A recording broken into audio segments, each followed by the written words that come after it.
Relatos de Belcebú a su nieto, por Georges Gurdjieff. Capítulo 35. Modificación al curso de caída previsto para la nave intersistemaria Karnak. Mientras Belcebú hablaba con sus prójimos, vinieron a advertirle de que el capitán de la nave solicitaba permiso para hablarle personalmente.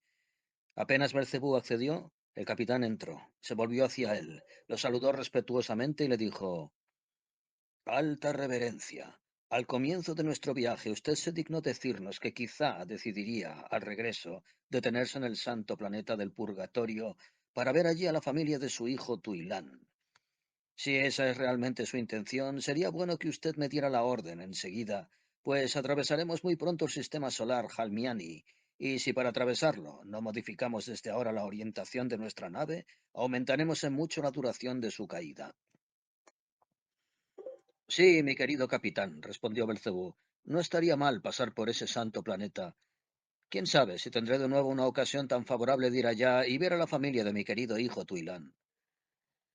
El capitán, después de haber saludado, estaba a punto de retirarse cuando Belcebú pareció de pronto recordar algo. Espere, mi querido capitán, tengo otro favor que pedirle. Y cuando el capitán al acercarse se sentó en la silla indicada, Belcebú continuó: Voy a pedirle que, después de nuestra visita al santo planeta del Purgatorio, se sirva cambiar la dirección de nuestra nave Karnak con el fin de que podamos posarnos en camino en la superficie del planeta Descaldino. Ese planeta es actualmente el lugar permanente de existencia del gran Sarunurishan, mi primer educador, que fue la causa principal de la espiritualización de todas las partes de esa presencia general que es hoy la mía.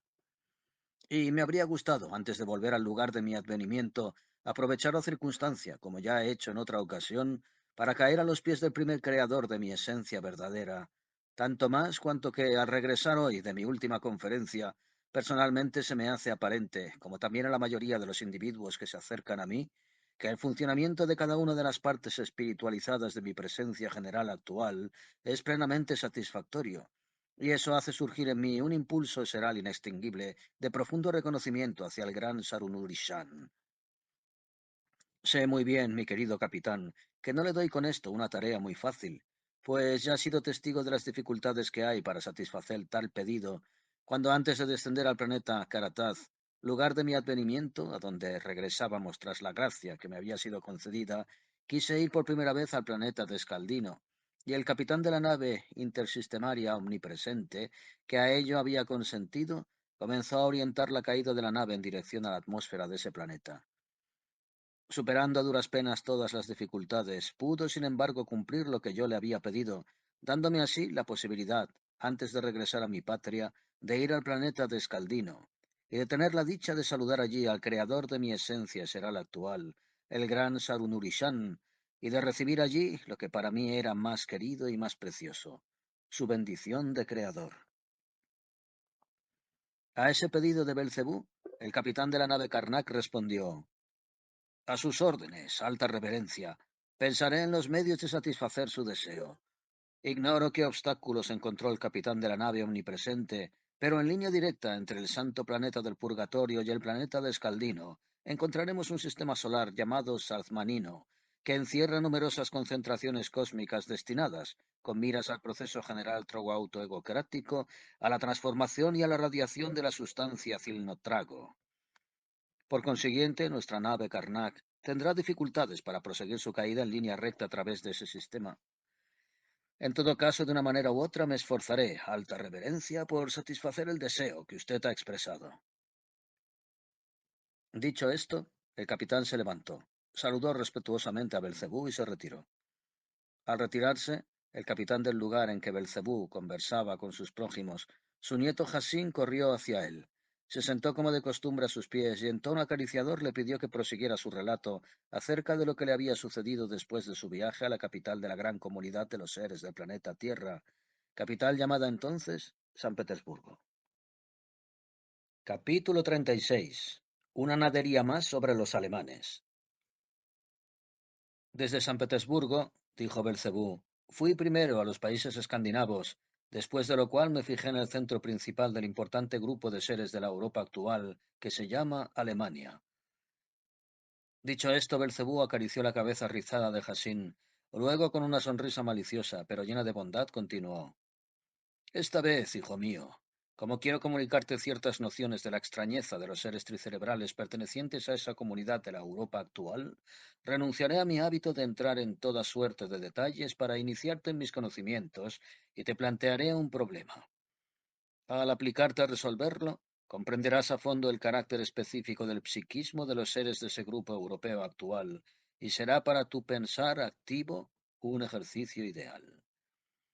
El original problema que he imaginado para ti consiste en que tú deduzcas por una meditación activa los datos lógicos cuyo conjunto te revelará en su esencia misma la razón por la cual esos seres, en cualquier lugar de su Vaterland en que se encuentren, tienen la inocente costumbre, apenas se reúnen varios para celebrar cualquier solemnidad o simplemente para festejar, de cantar un cuplé de su invención cuyas notables palabras son estas. Blödsinn, Blödsinn, du mein Vergnügen, Stumpfsinn, Stupfsinn, du meine Lust. Pues bien, hijo mío, si tú llegas a descifrar ese enigma, tu presencia general conocerá la realización completa de esa sabia sentencia de nuestro querido maestro Mulay Nasar Eddin, que se formula así. El colmo del placer es obtener lo útil al mismo tiempo que lo agradable. Y eso te será útil, porque será un ejercicio ideal para tu pensar activo y agradable porque de ese modo satisfarás tu curiosidad, profundizando en el rasgo específico del psiquismo de los seres tricerebrales que pertenecen a ese grupo europeo actual. Dado que los seres de ese grupo contemporáneo son, como ya te he dicho, los seres sucesores directos de los antiguos griegos en materia de invención de ciencias de toda clase, y como el problema que te planteé puede llevarte, fuera de toda posibilidad de confrontación lógica, a conclusiones diametralmente contradictorias entre sí, considero necesario ayudarte un poco, dándote a conocer otros dos hechos. El primero es que ciertas palabras de esa canción son intraducibles a ningún otro idioma de tu planeta, a pesar de que éste tiene tantos que lo llaman la hidra de las mil lenguas. Y el segundo, que a partir del momento en que el impulso de inventar toda clase de medios funestos para debilitar el pensar lógico y seral, ya bastante lamentable sin eso, se hubo formado definitivamente en los seres de ese grupo y se les hizo inherente, tal como lo había sido en los antiguos griegos, inventaron una regla gramatical según la cual, en el curso de sus cambios de opiniones, colocan siempre la negación después de la afirmación. Por ejemplo, en lugar de decir yo no quiero eso, ellos siempre dicen yo quiero de eso no. Debido a esa regla gramatical, el que escucha se ve primero obligado a considerar cada proposición como posible de realización, lo que tiene por efecto suscitar en él cierto diarduquino eseral, o como dirían ellos mismos, cierta experiencia. Y no es sino más tarde cuando el que habla, conformándose a esa regla gramatical, pronuncia al fin su famoso nicht, no, que resulta cada vez en su presencia general algo que los lleva lenta pero seguramente a ese rasgo específico que presenta su psiquismo, y cuyo descubrimiento constituye precisamente el original problema que te he planteado. Capítulo 37. Francia. Un poco más tarde, Belcebú continuó.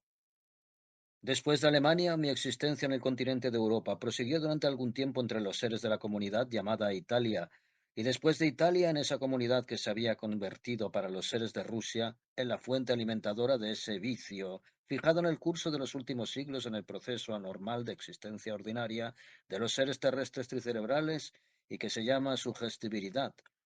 Dicho de otro modo, me radiqué entre los seres de la comunidad de Francia. Y ahora, hijo mío, quiero hacerte conocer los aspectos específicos del psiquismo de esos seres tricerebrales de Francia, y esto de tal modo que tú puedas al mismo tiempo darte cuenta hasta qué punto se ha debilitado en tus favoritos la facultad normal de cristalizar todos los datos eserales que permitan un discernimiento personal e imparcial, y cómo se constituye en ellos, sobre cada realidad, una opinión subjetiva de la esencia, a veces totalmente opuesta a lo que habría sido si hubieran percibido directamente esa misma realidad por medio de impresiones personales. Lo que acabo de decirte puede ser puesto perfectamente en claro si tomamos como ejemplo su aplicación a los seres franceses.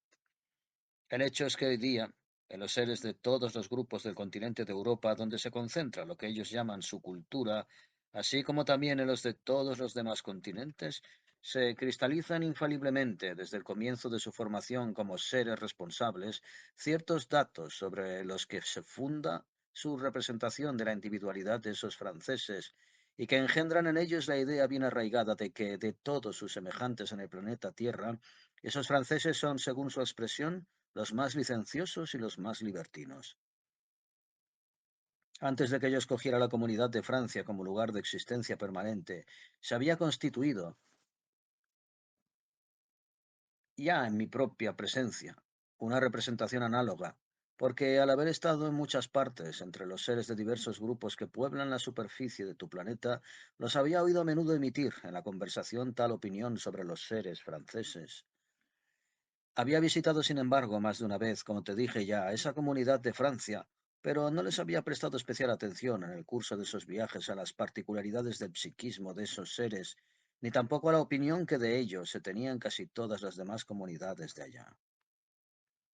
Esta vez me radiqué en una de esas ciudades de provincia. Por supuesto, mi presencia esperaba instintivamente percibir las impresiones suscitadas por las manifestaciones licenciosas y libertinas de los seres del lugar, pero no tardé en constatar, para mi profunda y creciente sorpresa, que no iba a percibir nada semejante. Más tarde, cuando comencé a frecuentarlos y a trabar amistad con algunos de ellos, así como con sus familias, no solamente se decristalizaron poco a poco en mí todos los datos de esa opinión maquinal, sino que a su vez vinieron a cristalizarse en mi presencia los datos cereales que provoca la necesidad imperiosa de saber por qué razón había podido precisamente construirse en la presencia general de los seres de otras comunidades una opinión tan poco conforme con la realidad. Esa cuestión me interesaba cada día más, porque existiendo entre ellos, veía claramente que, lejos de ser los más libertinos y los más inmorales, los seres de esa comunidad eran muy al contrario los más patriarcales y los más virtuosos de todos los seres tricerebrales agrupados en el continente de Europa.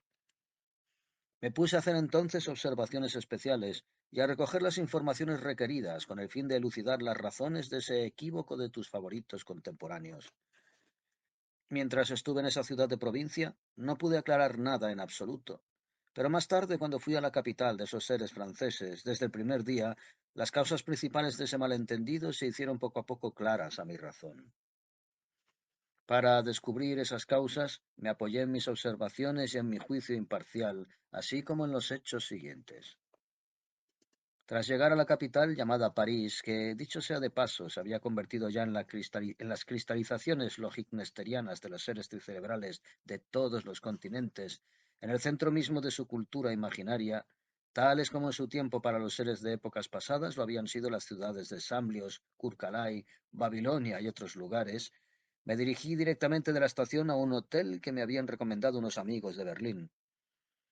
Lo primero que constaté fue que el personal del hotel estaba compuesto enteramente de extranjeros, cuya mayor parte hablaba inglés, mientras que poco tiempo antes, según supe, todos los empleados de ese mismo hotel no hablaban sino ruso. Al día siguiente de mi llegada a esa Samlios contemporánea, me puse a buscar a un ser perteneciente a la comunidad de Persia que me había sido recomendado en la capital de esa comunidad por uno de mis buenos amigos, persa también. Mi nuevo amigo persa me propuso la misma noche dar un paseo por el Boulevard de Capucines, como dicen ellos, y sentarnos por un momento en su famoso Grand Café. Cuando llegamos al Grand Café, nos sentamos a una de las numerosas mesas que ocupaban, como es costumbre en París, la mitad de la acera.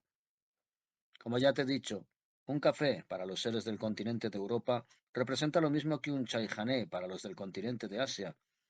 La única diferencia es que en todos los chaijanés del continente de Asia le sirven a uno un líquido rojizo extraído de una flor bien conocida de todos, mientras que en los cafés del continente de Europa el líquido que le sirven a uno es absolutamente negro y nadie conoce su origen, sino el propietario del establecimiento. Nos pusimos a beber el líquido negro llamado café que nos habían servido. Allí también noté que todos los camareros de ese Grand Café, o como lo llaman los garçons, eran seres pertenecientes a otras comunidades de Europa, y en su mayoría a la que lleva el nombre de Italia. Has de saber que en general, en esa parte de la ciudad de París, o mejor, en ese país extranjero, cada negocio es la especialidad de seres pertenecientes a una u otra de las comunidades actuales del continente de Europa, así como de otros continentes. Así pues, estábamos sentados en ese famoso Grand Café, o más bien en la calle delante del Grand Café, y mirábamos a los transeúntes que pasaban deambulando por la otra mitad de la acera. Entre ellos se veía seres de casi todos los países de Europa, así como de otros continentes, preferentemente, claro está, de comunidades a las cuales les tocaba el turno de ser prósperas. Sin embargo, en esa multitud predominaban los seres del continente de América. Los seres del continente de América ya habían reemplazado definitivamente en París a los seres de la gran comunidad de Rusia después de la muerte de esta última. La mayoría de esos transeúntes eran seres de la clase dirigente acostumbrados a venir frecuentemente a tomar el aire en la capital del mundo, como dicen ellos. Entre ellos se encontraban igualmente numerosos comerciantes que habían venido a buscar en París lo que llaman artículos de moda y sobre todo perfumería y atavíos femeninos. Se veían además en la multitud abigarrada que circulaba en el Boulevard de Capucines numerosos adolescentes llegados allí especialmente para estudiar los bailes de moda y aprender a confeccionar los sombreros dernier cri. Al conversar mientras examinábamos esa multitud heteróclita, cuyos rostros expresaban la satisfacción de ver al fin realizado un sueño tanto tiempo acariciado, mi nuevo amigo, el joven persa, exclamó de pronto con asombro, volviéndose hacia mí y señalando con el dedo a una pareja que pasaba: Fíjese, pero fíjese, van allí unos verdaderos franceses.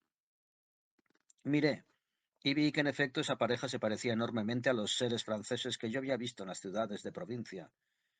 Cuando los perdimos de vista, discutimos sobre las causas que podrían haber llevado a esa pareja de verdaderos franceses a ese barrio de su capital.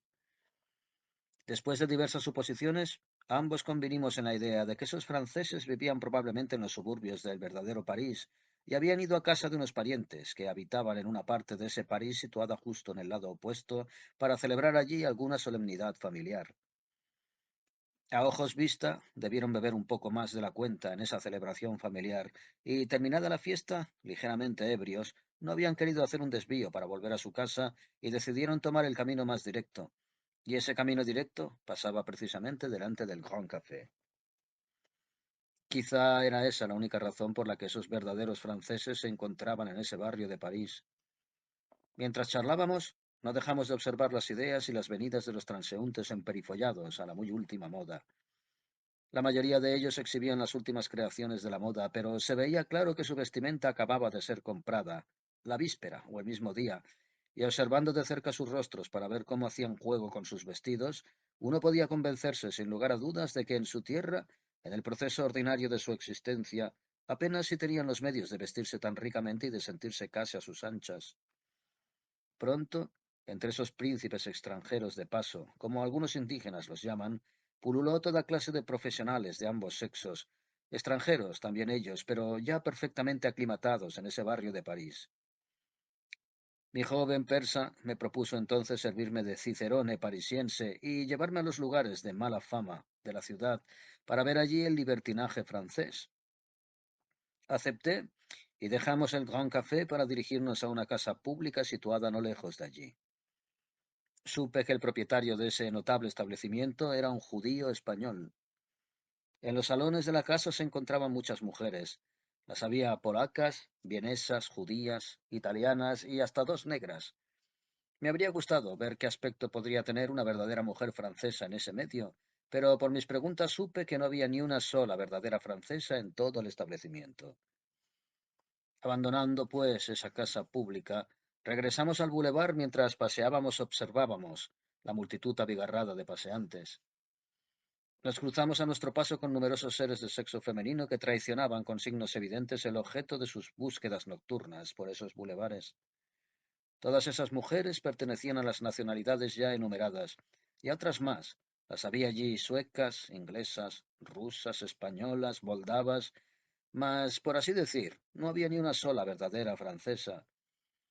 Enseguida, seres sospechosos de sexo masculino nos abordaron para proponernos hacer con ellos algo así como los grandes duques. Yo no comprendía todavía lo que significaba los grandes duques, pero al hacer varias preguntas, supe que esas extrañas palabras habían tenido antes en París, cuando florecía la Rusia monárquica, hoy día difunta, un sentido bien determinado. En esa época, a los seres de Rusia que pertenecían a la clase dirigente les gustaba mucho la capital del mundo y le hacían frecuentes visitas. Pues bien, Casi todos se hacían pasar jactanciosamente por personajes con título, conde, barón, duque, pero aún más frecuentemente gran duque. Y como nunca dejaban de hacer la ronda por los lugares sospechosos del París extranjero, ese paseo fue adoptado por los guías profesionales y se llama todavía hoy la Ronda de los Grandes Duques. Después de haber tomado uno de esos guías, fuimos a ver las curiosidades nocturnas de ese Curcalay contemporáneo. Nos detuvimos en diversos antros. Fuimos al café de los pederastas, luego al club de las lesbias y después a numerosos otros focos funestos, donde se veían toda clase de cosas anormales, tal como sucede de tiempo en tiempo en todos los principales centros de cultura de esos desafortunados fenómenos tricerebrales. De visita en visita a esos lugares sospechosos, llegamos por fin a las calles del famoso Montmartre. En verdad, no al mismo Montmartre, sino a la parte baja del barrio, así llamado, donde abundan las funestas boîtes nocturnas de todo tipo, destinadas por lo demás no a los seres de la Comunidad de Francia, sino exclusivamente a los extranjeros. Aparte de esos establecimientos de mala fama, se encuentran también allí muchos restaurantes nocturnos, reservados igualmente para los extranjeros de paso, que están abiertos hasta el amanecer. Ese barrio, además, no se anima en general sino de noche. De día todo allí está casi muerto y nunca se ve nadie. Casi todos los restaurantes poseen allí lo que se llama un tablado, en el cual se representan diversas escenas extraordinarias que suceden, supuestamente, entre los seres existentes en otras regiones de la superficie de ese planeta. Ahí se ve la danza del vientre de los seres africanos, a los caucasianos con su danza de los puñales, a los mulatos con sus serpientes. En resumen, todo aquello que durante la temporada es considerado la atracción de moda. Pero todo eso que muestran allí en sus teatros montmartreses, como si sucediera entre sus semejantes, los seres que pueblan otros continentes de su planeta, no tiene, en todo caso, nada en común con lo que he visto con mis propios ojos en esos lugares mismos. Yo, que he ido a todas partes y que siempre he tenido un vivo interés en observar y estudiar todas las manifestaciones específicas de los seres de cada país. En Montmartre ha sido abierto recientemente un gran número de restaurantes rusos especiales. Pues bien, los artistas o actores que se exhiben en esos restaurantes rusos especiales, como en casi todos los demás restaurantes, son precisamente seres de la gran comunidad de Rusia, y hasta en su mayoría son seres de la antigua clase dirigente. Es interesante notar, a propósito de eso, que los padres y los abuelos de los artistas o actores de esos teatros-restaurantes actuales mortificaban y ultrajaban antes en esos mismos establecimientos, con el dinero que ellos debían al sudor de sus campesinos, la dignidad individual de seres de otras comunidades. Hoy día a sus hijos y nietos se humillan a su vez para la satisfacción de los caprichos hasnamusianos de nuevos seres atiborrados de dinero, llegados de otras comunidades. Para definir ese estado de cosas, nuestro querido Mulay Nasar Eddin tiene esta vez también una sentencia muy sabia. Dice él, si al papá le gusta bailar al son del violín, su hijo se verá por eso seguramente reducido a tocar el bombo. Estaba sentado en uno de esos restaurantes con mi joven amigo persa, cuando éste fue llamado por otros persas conocidos suyos y me quedé solo en la mesa, con la champaña que es obligatorio consumir de noche en los restaurantes de Montmartre. En ese momento Belcebú suspiró profundamente. Luego, como a disgusto, prosiguió con su relato. Al relatarte esa noche pasada entre unos seres tricerebrales actuales de allá en un restaurante de Montmartre, las sensaciones eran sarpigniana que experimenté entonces resucita involuntariamente en mí. Y los recuerdos que tengo en este mismo momento de toda esa experiencia se asocian con tanta intensidad e insistencia en las tres partes espiritualizadas de mi presencia general, que me obligan a apartarme de nuestro tema para compartir contigo las tristes y penosas reflexiones a las que me llevó mi soledad en ese espantoso medio montmartrés, después de la ida de mi joven Cicerone persa. El hecho es que por segunda vez en mi existencia se efectuó entonces en mi ser ese proceso de sensación eseral sardiniana que había engendrado antiguamente en mi presencia general un sentimiento de rebeldía entre los aflictivos resultados objetivos que sobrevinieron y sobrevendrán quizás todavía en el planeta Tierra, o hasta en todo nuestro gran universo, por el solo hecho de la imprevisión de nuestros muy altos y muy santos individuos cósmicos. Y esa vez mi pensar eseral se puso a asociar en el orden siguiente. ¿Cómo es posible que no hayan podido prever en sus cálculos del movimiento armónico de las concentraciones cósmicas que el cometa Cóndor y ese infortunado planeta Tierra entrarían en colisión? Si aquellos que habrían debido hacerlo hubieran previsto la cosa, ninguna de las desgracias que sobrevinieron y que derivaron unas de otras habría acaecido, y no habría sido necesario implantar, en la presencia de los primeros seres tricerebrales de ese malhadado planeta, el funesto órgano Kundabuffer, que fue el origen de tantos terribles y aflictivos resultados. Es verdad que posteriormente ese funesto órgano, al dejar de ser necesario, fue destruido, pero esta vez tampoco previeron ellos que al destruir el órgano no suprimirían por lo mismo la posibilidad de que las consecuencias de sus propiedades se cristalizaran fácilmente en la presencia de los seres de las generaciones siguientes debido al modo de existencia que le es propio. En otras palabras, no previeron, tampoco esta vez, que si era posible destruir ese órgano, la ley cósmica fundamental del Heptataparapashinoi, con su Del-In, no por eso dejaba de ser la misma. En cuanto al proceso evolutivo, tanto para los seres tricerebrales del planeta Tierra como para todo cuanto existe en el universo.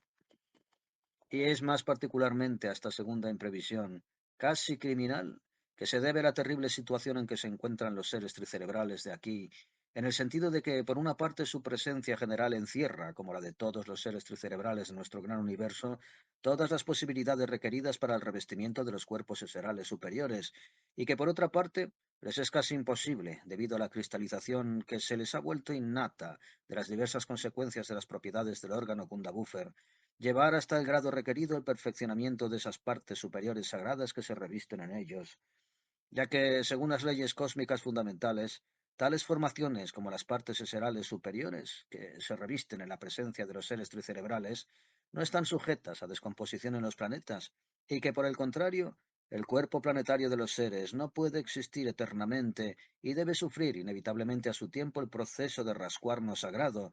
Los desafortunados cuerpos eserales superiores de los seres terrestres tricerebrales están reducidos a languidecer eternamente en revestimientos planetarios exteriores de todo tipo. Pues bien, hijo mío, sentado solo en ese restaurante de Montmartre y mirando a mi alrededor, yo seguía reflexionando. ¿Cuántos siglos han pasado desde que comencé a observar la existencia de los seres tricerebrales de ese desdichado planeta? En el curso de esos largos siglos, un gran número de individuos sagrados les han sido enviados desde lo alto con la misión especial de ayudarlos a liberarse de las consecuencias de las propiedades del órgano Kundabuffer. Y sin embargo, nada ha cambiado aquí. Ya el proceso de existencia será ordinaria ha quedado tal como era antes. Durante todo ese tiempo, no ha aparecido diferencia alguna en los seres tricerebrales de ese planeta. Aquellos que existían hace casi 100 siglos eran parecidos a los contemporáneos que tengo ahí, delante de mí.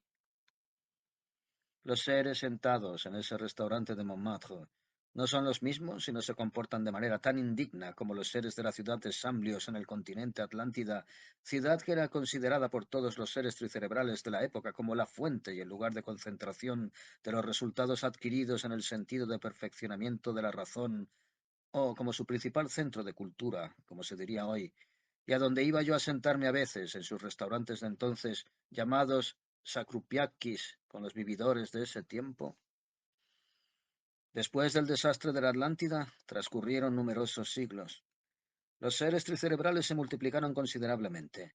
Su centro de cultura principal se encontraba entonces en el continente de Gravonse, que hoy lleva el nombre de África. Una vez más pasaron numerosos siglos. Su centro de cultura fue después la ciudad de Kurkalay, en el continente de Asia, en el país llamado Tikliamuish, y me tocó también en esa época sentarme con ellos en sus tanés, que eran el equivalente de sus restaurantes actuales. ¿Acaso no he sido allá testigo de escenas como esta? Ahí, frente a mí, ese señor gordo con una enorme excrescencia en el cuello, que está sentado con dos mujeres de la vida, si se le vistiera con un traje kafiriano, ¿no sería la copia exacta del personaje que vi antaño en un caltané de la ciudad de Kurkalay? O bien allá a mi izquierda, en otra mesa, ese mozo que convencido declara con voz chillona a sus compañeros de botella la razón de los desórdenes que acaban de estallar en una comunidad cualquiera. Si se le pusiera un chambardai, ¿no se parecería de manera sorprendente a lo que llaman entonces un verdadero clián de las montañas? Y ese otro de alta estatura, que se las da de gran señor, pavoneándose a solas en ese rincón, y que de tiempo en tiempo le guiña el ojo a una dama sentada junto a su marido en la mesa contigua, ¿no es un verdadero Berunquitz? Y los camareros que sirven a los clientes, como perros con el rabo entre las patas, ¿no parecen unos esclavos asclais? Después de Cliquemush, transcurrieron algunos siglos más, y me encontré en su majestuosa ciudad de Babilonia. ¿No ocurría allí exactamente lo mismo? ¿Y los seres tricerebrales de la ciudad de Babilonia no eran ellos esos mismos Asclais, Caririanos, Berunquitzes, Clianos y demás? Solo habían cambiado sus ropajes y el nombre de sus nacionalidades. Desde los tiempos de Babilonia habían sido llamados asirios, persas, sictianos, arabianos y otros nombres terminados en iano o en iose.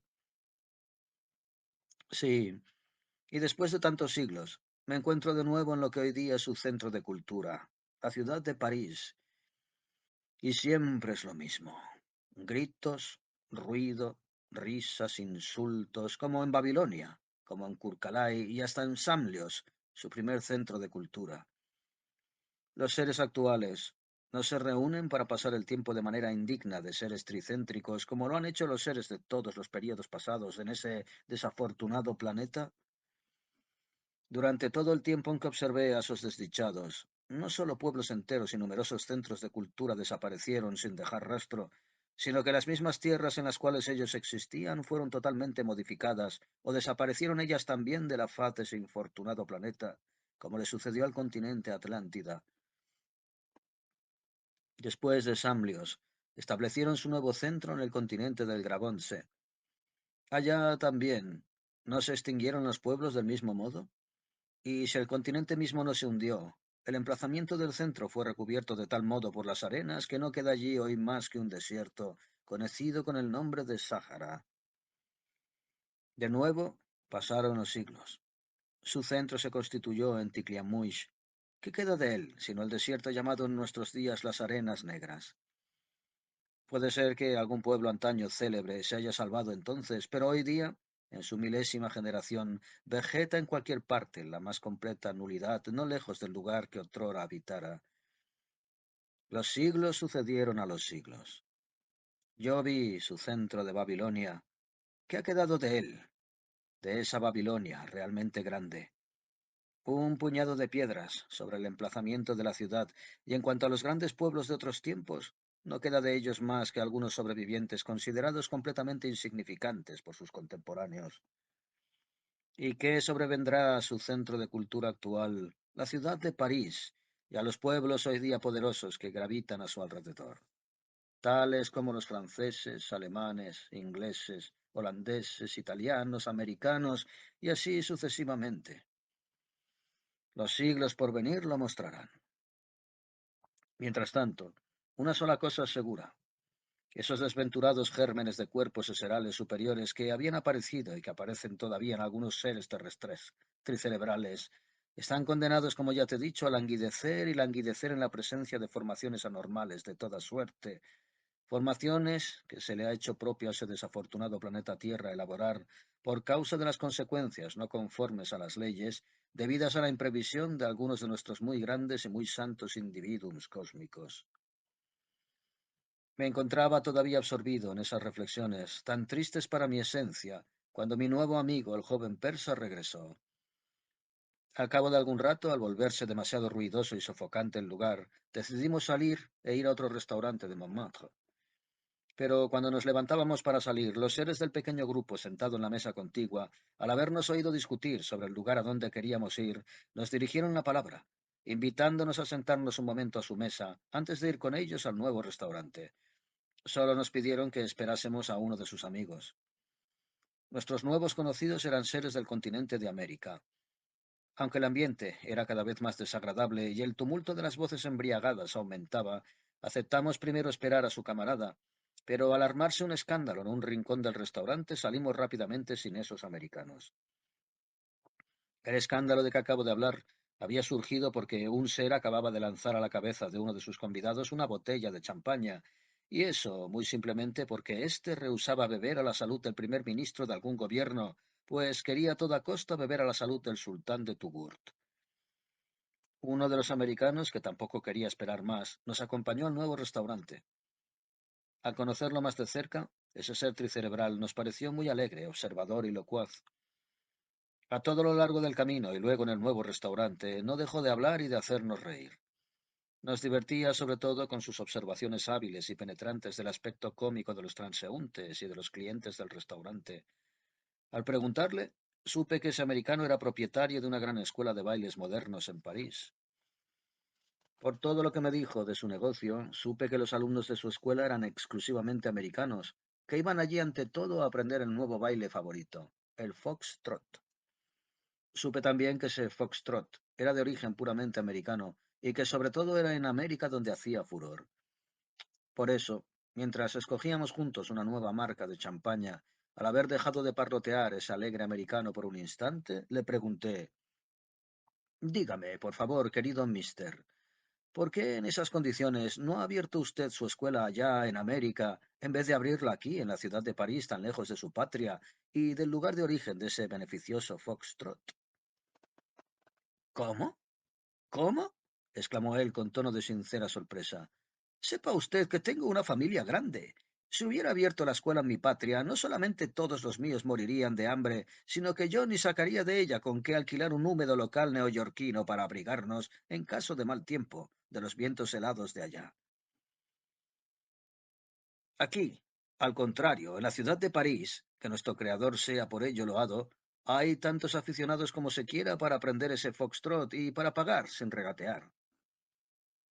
No entiendo, interrumpí. Usted dice que sus alumnos se reclutan exclusivamente entre sus compatriotas que están de paso, y al mismo tiempo que allá nadie habría frecuentado su escuela. ¿Cómo comprender eso? Precisamente en eso estriba toda la astucia, respondió ese honorable americano. Se funda en una de esas minúsculas e innumerables ruedecillas psicológicas cuyo conjunto constituye la estupidez de mis compatriotas. El hecho es que mi escuela se encuentra en París, o como dicen en América, mi tierra, la gente culta, en la Babilonia contemporánea. Y esa Babilonia contemporánea goza entre nuestros americanos de una popularidad tan grande que cada uno de ellos considera como obligación visitar esa capital del mundo. Todo americano, por poca fortuna que tenga, debe ir allá sin falta. A propósito, ¿sabe usted que en América, mi país, hacer fortuna no es cosa tan fácil? Hay que estar en Europa para pensar que en América los dólares ruedan por las calles. En realidad, para quienes viven allá, esos dólares, lo repito, no son, caramba, nada fáciles de conseguir. Cada centavo se gana a duras penas, a costa de una labor física personal. En América no se paga, como en ciertos países de Europa, por la celebridad, el renombre, el talento y otros valores efímeros. Por ejemplo, aquí en Europa, si un artista cualquiera pinta una vez por casualidad un buen cuadro y se vuelve célebre, más tarde, sean lo que sean los mamarrachos que él pinte, el público los comprará siempre, por la sencilla razón de que esas son obras firmadas por el famoso artista fulano de tal. Con respecto a eso, en América las cosas suceden de otro modo. Allá todo se hace al contado, y cada trabajo se mide por peso y por metro. El nombre, el talento, el genio. Esas mercancías no valen mucho allá, de modo que los dólares les cuestan duros esfuerzos a los americanos. Mas, para suerte mía, nuestros americanos tienen ciertas debilidades y entre ellas la pasión de ir a ver Europa. Para satisfacer esa pasión, cada uno de ellos hasta se priva de lo indispensable, economizando poco a poco los dólares que gana a duras penas, con el fin de asegurarse la posibilidad de ir a Europa y, demás está decir, a la capital del mundo, París. Por eso es que las calles aquí están pavimentadas de americanos, como dicen, y como nuestros americanos tienen además otra debilidad desarrollada hasta el extremo, que es la vanidad, se sienten halagados si se dice que no han aprendido el foxtrot en cualquier lugar, Boston o Filadelfia, sino en el mismo París, de donde salen todas las novedades para la tierra entera. Y como el foxtrot es una novedad, el foxtrot parisiense será para ellos la última palabra de la civilización. Así es como, gracias a esos dos fermentos de nuestros compatriotas, yo, que no soy más que un pobre maestro de baile, siempre tengo aquí un número suficiente de americanos que me pagan bien. Es cierto que me pagan en francos y no en dólares, pero es necesario que los agentes de cambio a su vez ganen algo. También ellos tienen familia. Dígame, por favor, mi querido mister, ¿Es posible que sus compatriotas vengan a París y se queden tanto tiempo solo para aprender su foxtrot? ¿Por qué solamente para el foxtrot? Respondió él. Durante ese tiempo ellos visitan también la ciudad de París y sus alrededores. A veces van hasta bastante lejos. En una palabra, ellos lo aprovechan para estudiar Europa. Ellos visitan y estudian Europa con el fin de completar su educación y su instrucción, como decimos en mi tierra. Pero entre nosotros, esta es una de esas frases que repiten como loros aquellos de los nuestros que quieren hacerse pasar por verdaderos ingleses. En realidad, ellos no van a ver París y Europa, lo repito, sino por satisfacer su vanidad.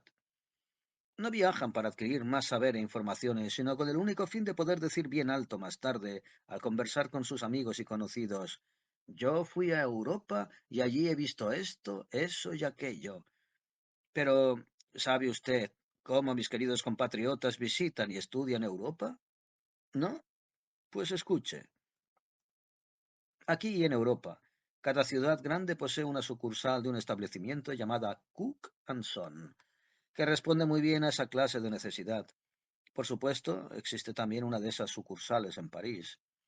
Así pues, mis queridos compatriotas se reúnen en grupos de varias decenas como rebaño de ovejas, y todo ese grupo de turistas se sientan en un enorme coche Cook, como lo llaman, y se va a donde quieran llevarlo. En ese coche Cook, aparte del chofer, se encuentra además un tipo Cook, bastante adormecido. Durante los desplazamientos de ese famoso coche Cook, ese tipo adormecido de vez en cuando, con voz débil, suelta los nombres de los lugares aprendidos de memoria, según un itinerario compuesto por Cook mismo, así como los nombres de diversas curiosidades históricas y no históricas de París y de sus alrededores. Esos tipos adormecidos hablan con una voz muy débil. Tienen aspecto medio tuberculoso porque siempre están agotados y jamás duermen lo suficiente, probablemente porque la mayoría de ellos, además de su empleo en Cook and Son, trabajan de noche con tesón para poder permitirle vivir a su familia, pues el pago insignificante de Cook and Son no bastaría, ya que mantener una familia no es tarea fácil, sobre todo en París. Pero el que esos tipos adormecidos tengan la voz débil, ¿qué les importa a nuestros americanos? ¿No les da igual lo que mascullen esos tipos adormecidos y la voz con que lo mascullen? Si usted cree que mis queridos compatriotas sentados en ese coche Cook se dan cuenta de algo y que se acordarán de los lugares que han visto, usted se equivoca de lo lindo. ¿Qué les importa lo que han visto? Y lo que todo eso significaba. No tienen más necesidad que del hecho de haber estado en tal o cual lugar y de haberlo visto todo a grandes rasgos. Se contentan con eso plenamente, ya que más tarde en la conversación cada uno de ellos podrá decir audazmente y con la conciencia tranquila que él también fue aquí, allí y allá. Y todos los demás americanos pensarán que el que habla no es ninguna cagarruta de cabra, sino que realmente estuvo en Europa y no se perdió ninguna de las curiosidades que toda persona cultivada está en la obligación de ver. Ah, querido señor mío, ¿cree usted acaso que yo soy el único que vive de la estupidez de mis compatriotas? ¿Qué soy yo, después de todo? No gran cosa. Solo un modesto profesor de baile. Pero ¿vio usted en el primer restaurante al Mister Gordo que estaba sentado conmigo? Ese sí que es un verdadero tiburón, igual a todos esos que han invadido América, especialmente en los últimos tiempos. Ese Mister Gordo es un judío inglés americanizado. Es uno de los socios principales de una firma americana muy conocida. Esa firma tiene sucursales en numerosas ciudades de América y de Europa, y el voluminoso Mister en cuestión ejerce precisamente las funciones de director de la sucursal de París. Esa sociedad que se llena los bolsillos especulando con la estupidez de sus compatriotas lo hace desgraciadamente esta vez con un poco demasiado filibusterismo. He aquí cómo guisan su cosa. La sucursal parisiense de esa firma, lanzada por una publicidad a la americana, se ha dado a conocer por todas partes a mis compatriotas.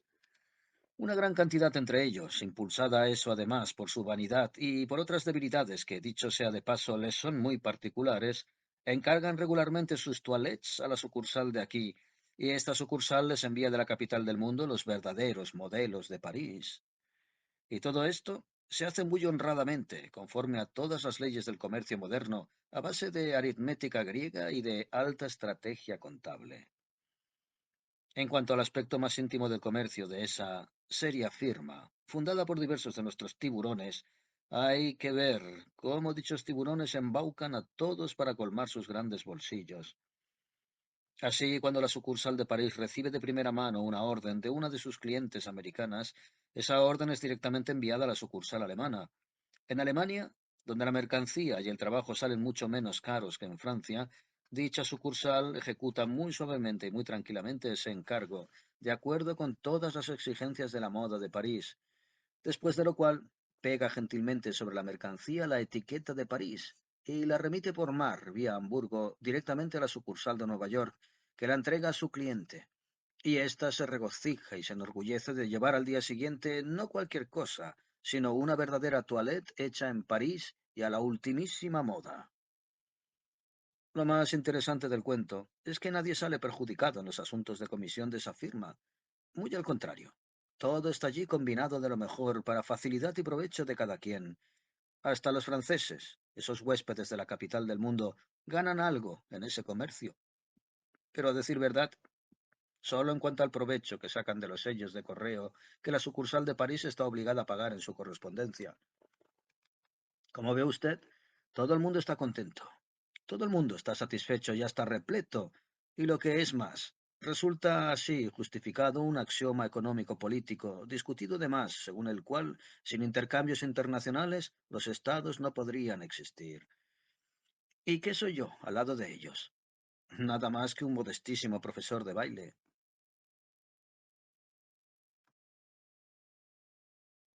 Ese alegre americano quería decir algo más, pero al mismo momento estalló un espantoso escándalo en la sala vecina, de la que nos llegaban voces enloquecidas de hombres y de mujeres. Nos levantamos para salir, y solo al estar fuera nos enteramos de que un ser de sexo femenino de una comunidad llamada España había lanzado vitriolo al rostro de otro ser de sexo femenino de una comunidad llamada Bélgica, porque esta segunda había regalado una boquilla en que estaban grabadas estas palabras: Siempre a vuestro servicio, a un ser de sexo masculino de la comunidad de Georgia, cuya existencia parisiense había sido sostenida hasta ese día por la primera. Cuando llegamos a la calle, ya era muy tarde. El día comenzaba a despuntar. Nos despedimos de ese divertido americano para regresar a nuestro hotel. En el camino de regreso reflexionaba acerca de todo lo que había visto y oído en ese famoso Montmartre, y comprendí muy bien entonces por qué y cómo se había formado en los seres pertenecientes a otras comunidades una opinión tan poco conforme a la realidad sobre los seres de la comunidad de Francia. Gracias a todo lo que había visto y oído allí esa noche, vi claro que los seres de las otras comunidades, cuando llegan a Francia, van derechitos a ese barrio de París y a otros lugares semejantes donde todo, sin excepción, está organizado, dispuesto y destinado especialmente para ellos por extranjeros como ellos, pero radicados en Francia desde hace mucho tiempo, y que por consiguiente hablan la lengua del país mucho mejor que ellos. Y como la facultad de discernimiento seral está generalmente atrofiada en los seres actuales, y como no tienen ninguna amplitud de miras, como se dice, toman y ven todo eso como francés, y más tarde, cuando regresan a sus comunidades, cuentan a sus compatriotas lo que han visto, oído y experimentado en ese barrio de París, como si todo eso fuera puramente francés y como si solo los franceses hubiesen estado mezclados en eso. Es así como se forma poco a poco respecto a estos, de los demás seres, una opinión que en nada responde a la realidad. Además, esa opinión que se ha formado sobre los seres de la comunidad de Francia en el extraño consciente de los seres de las demás comunidades tiene una causa aún más profunda, la cual se basa en una de las singularidades de su psiquismo general. Esa singularidad se la deben, una vez más, a la funesta costumbre que ellos han concebido con el nombre de educación. El hecho es que allá, desde el primer instante de su venida al mundo, mientras la naturaleza continúa desarrollándose en ellos el germen original de un futuro ser tricerebral responsable, sus padres comienzan a obstaculizarlo con su funesta educación. Más aún, poseen esa perniciosa costumbre de educar, saturar y atiborrar de ideas efímeras y fantásticas de todo tipo las concentraciones speculatilivianas, o como dirían ellos, los cerebros de sus recién nacidos. Esas localizaciones, destinadas generalmente para la percepción y para la conservación de todas las impresiones y de todos los resultados de una toma de conocimiento seral consciente, son en los recién nacidos absolutamente vírgenes e impresionables en el más alto grado. La mayor desgracia para tus favoritos es que ese funesto proceso prosigue en la mayoría de ellos casi hasta la edad en la que deberían hacerse seres responsables. De ahí resulta que esa singularidad de su psiquismo consiste, por una parte, en que casi todas sus funciones destinadas a las manifestaciones eserales activas se adaptan poco a poco a no responder sino al conjunto de esas ideas engañosas y fantásticas, y por otra parte, en que la presencia de cada uno de ellos se habitúa gradualmente a percibir todas las nuevas impresiones sin ninguna participación de esos factores eserales con que la naturaleza gratifica a los seres con miras a nuevas percepciones, es decir, a no percibirlas sino a través de esas ideas fantásticas y falaces que les han sido inculcadas. Los seres tricerebrales de allá pierden finalmente hasta la necesidad de captar en su totalidad las cosas que ven y oyen por primera vez. Estas no son para ellos sino impulsos que desencadenan asociaciones basadas en informaciones correspondientes anteriormente implantadas en su presencia. Por eso, cuando tus favoritos actuales se convierten en seres responsables, todo lo que ven y oyen por primera vez se percibe automáticamente, por sí solo, sin ningún esfuerzo, cualquiera que venga de la esencia de sus funciones, y no provoca en ellos la menor necesidad esencial de sentir y de comprender en su plenitud ningún fenómeno que se desarrolle en ellos o fuera de ellos. En fin, se contentan con lo que les ha sido inculcado un día por alguien, consciente o inconscientemente. Espero, querido hijo mío, que después de todo lo que acabo de decirte, comprendas por ti mismo por qué en los seres tricerebrales pertenecientes a las demás comunidades de tu planeta se han cristalizado respecto a los seres de ese grupo distinto que existe con el nombre de Francia los datos de una opinión tan poco conforme a la realidad. Sea como fuere, es realmente una gran desgracia para los seres ordinarios de dicha Francia que los seres tricerebrales contemporáneos pertenecientes a otros grupos hayan elegido para sus manifestaciones culturales la capital de esa comunidad. En cuanto a mí, compadezco con toda mi esencia a los seres ordinarios de esa comunidad por el hecho de que un barrio de su capital se haya convertido en el centro de cultura contemporánea de todo el planeta. Y sencillamente, hasta sorprende que, a pesar de las condiciones de existencia ordinaria ya completamente anormales de los seres de la Comunidad de Francia, puesto que, para desgracia de ellos, su capital fue y sigue siendo considerada como el principal centro de cultura contemporáneo de todo ese desafortunado planeta, la mayoría de ellos haya podido conservar intactos en su presencia, por inconscientemente que sea, los datos requeridos para los dos impulsos eserales sobre los que se funda la moral objetiva y que llevan los nombres de patriarcalidad o amor a la familia y de pudor orgánico. Sin embargo, como afluyen desde hace mucho tiempo de todas partes hacia ese centro de cultura, seres definitivamente consagrados al Dios pérfido que reina ya como amo absoluto sobre la presencia de cada uno de ellos, Dios pérfido que en efecto se ha convertido en su ideal y que muy bien podría definirse como sigue: llegar a liberarse de toda necesidad de esfuerzo seral y de toda inquietud de la esencia respecto a lo que sea. Esos seres, una vez en Francia, no pueden dejar de ejercer, consciente o inconscientemente, una influencia nefasta sobre los seres de esa comunidad. Comprenderás muy bien, hijo mío, hasta qué punto es lamentable para los seres ordinarios de la Comunidad de Francia que el principal centro de cultura contemporáneo esté ubicado en su país. Si te informo de una de las consecuencias que ese hecho les ha acarreado. Yo mismo lo he sabido por las informaciones contenidas en uno de los últimos heterogramas que me fueron dirigidos acerca de los seres tricéntricos de tu planeta. Has de saber ante todo que esos seres, completamente entregados a su pérfido Dios interior, cuando afluyen de todas partes a uno de esos principales centros de cultura, tienen la costumbre, entre otras malas acciones, de inventar por ociosidad, con el único fin de satisfacer sus caprichos, nuevas formas de manifestación de sus propiedades jasnamusianas, o, como dicen ellos, nuevas modas que propagan luego por todo el planeta. Esa costumbre hasnabusiana de crear nuevas modas ya existía en las antiguas civilizaciones. En tiempo de la civilización ticliamuisiana llevaba el nombre de Adiat, y durante el período babilónico el de Haidía. Adiat, Haidía o moda consisten para ellos en inventar nuevos medios de manifestaciones eserales para la existencia ordinaria, así como diversos procedimientos destinados a modificar y a disimular la realidad de su presencia. Adiat, Haidía o moda tienen en la existencia seral ordinaria el mismo papel que nuestras costumbres. Pero nuestras costumbres han sido establecidas para aliviar las condiciones exteriores inevitables de la vida corriente, independientes de los seres mismos, y penetran poco a poco toda nuestra existencia ordinaria como necesidad imperiosa de la esencia, mientras que esas costumbres actuales o modas no son sino temporales y no sirven más que para satisfacer los insignificantes propósitos subjetivos, estrechamente egoístas, de esos hasnamuses presentes y futuros convertidos en fenomenalmente anormales. Además, no son ni más ni menos que los resultados de la razón automática, basados en concepciones muy relativas que les imponen las condiciones anormalmente establecidas de existencia seral ordinaria.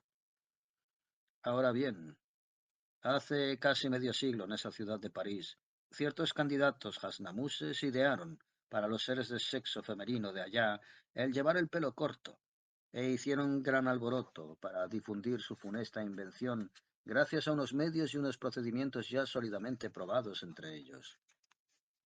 Sin embargo, como los sentimientos de moralidad y de patriarcalidad eran todavía muy fuertes en esa época en los seres de sexo femenino de la Comunidad de Francia, ellos no adoptaron esa perniciosa invención, y fueron los seres de sexo femenino de las comunidades que llevan los nombres de Inglaterra y de América los que empezaron a cortarse el cabello.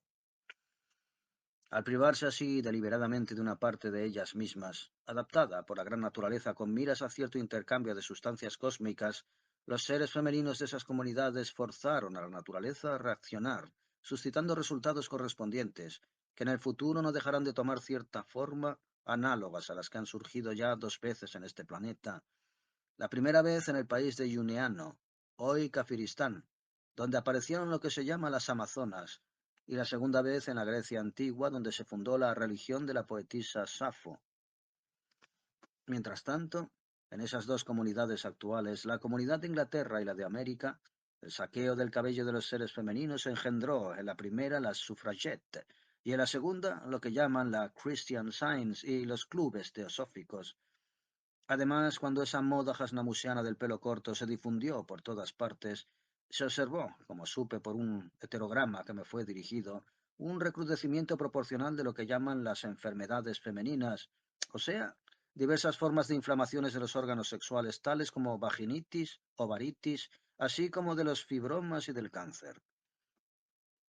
Así pues, hijo mío, esa moda de cortar los cabellos de los seres del sexo femenino, inventada en París por seres con propiedades hasnabusianas, no encontró inmediatamente éxito alguno en Francia.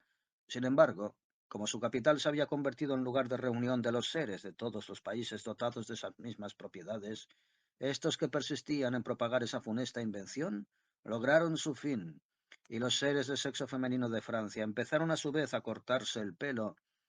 Finalmente se lo cortan allá hoy día, a más y mejor.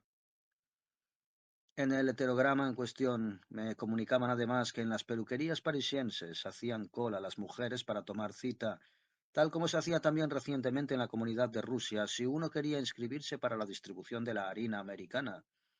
Y esa tendencia contagiosa de hacerse cortar los cabellos ya había dado lugar a pleitos entre los peluqueros y los padres, maridos y hermanos de esas ovejas trasquiladas, como también a numerosos divorcios, como dicen ellos. Es interesante notar que los jueces, como se me comunicaba en el heterograma, siempre daban la razón a los peluqueros, basándose en el hecho de que los seres de sexo femenino que se habían dirigido a estos cuando ellas tenían ya más de 16 años cumplidos, debían ser considerados por las leyes existentes como mayores de edad, lo que les daba el derecho de hacer lo que mejor les pareciera. Por supuesto, si esos jueces franceses y en general los jueces de todo el planeta supieran que existe en el universo una ley bien definida que se aplica sin excepción a todas las vidas que sirven al gran trogo autoegócrata para la transformación de las sustancias cósmicas, tendrían sin duda alguna opinión completamente diferente respecto al concepto que ellos llaman mayoría de edad. En efecto, conforme a esa ley cósmica definida, todos los individuos tales como los seres de sexo femenino quetzalcoatlianos son durante la transformación de las sustancias cósmicas las fuentes de los elementos activos que, en las formaciones cósmicas ulteriores, servirán por su fusión al proceso de la gran ley sagrada Triamacicammo, en calidad de segunda fuerza santa. Dicho de otro modo, esos seres representarán siempre el principio negativo o pasivo.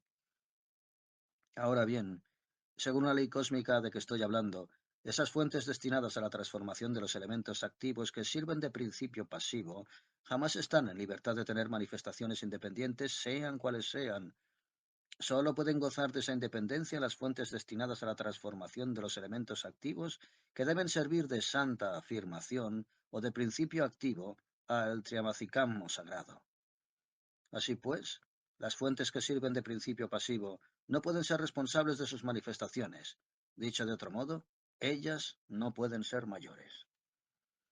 A propósito de esos seres franceses, debo decirte también, para caracterizarlos plenamente, que los seres de la clase dirigente de esa comunidad han inventado igualmente para tranquilizar los espíritus de los seres ordinarios un excelente medio, análogo a aquel de que se servían los detentores de poder de la gran comunidad de Rusia para fomentar el uso del famoso vodka, y a aquel que se sirven actualmente los detentadores de poder de la comunidad de Inglaterra con su no menos famoso deporte.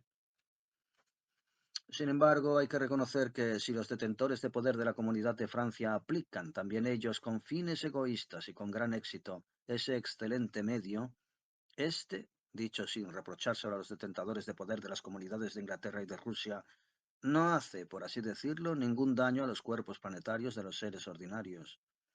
Más aún, así aportan sin quererlo a los seres ordinarios de su comunidad cierta ventaja al distraerlos y liberarlos momentáneamente de la obsesión perniciosa de la moda, inventada, como ya te dije, por los hasnamuses presentes y futuros de diversos países llegados a su capital, y a la que los seres ordinarios de esa Francia están hoy día tal vez aún más esclavizados que los demás.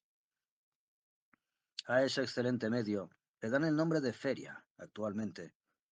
Esas ferias se organizan una tras otra en las plazas mayores de cada ciudad y de cada pueblo, en los mismos lugares donde, dicho sea de paso, los seres tricerebrales de allá tenían también, hace 1 o 2 siglos, la costumbre de reunirse para discutir sobre temas religiosos y morales. Dicha injusticia, hijo mío, esas ferias francesas son realmente lugares muy divertidos. Debo confesar que yo me complacía en pasar allá 1 hora o 2 sin pensar en nada. En esas ferias francesas todo es barato y todo es excelente. Por ejemplo, por una moneda de 50 céntimos, cualquiera puede dar vueltas hasta un completo embrutecimiento sobre diversos cochinos, camaleones, ballenas, etc., así como sobre nuevas invenciones americanas y no americanas, especialmente concebidas para embrutecer. Y si los seres vuelven muy pronto en sí después de esos juegos embrutecedores, entonces por unos céntimos más pueden comprarse algo sabroso, preparado en el sitio mismo la mayoría de las veces.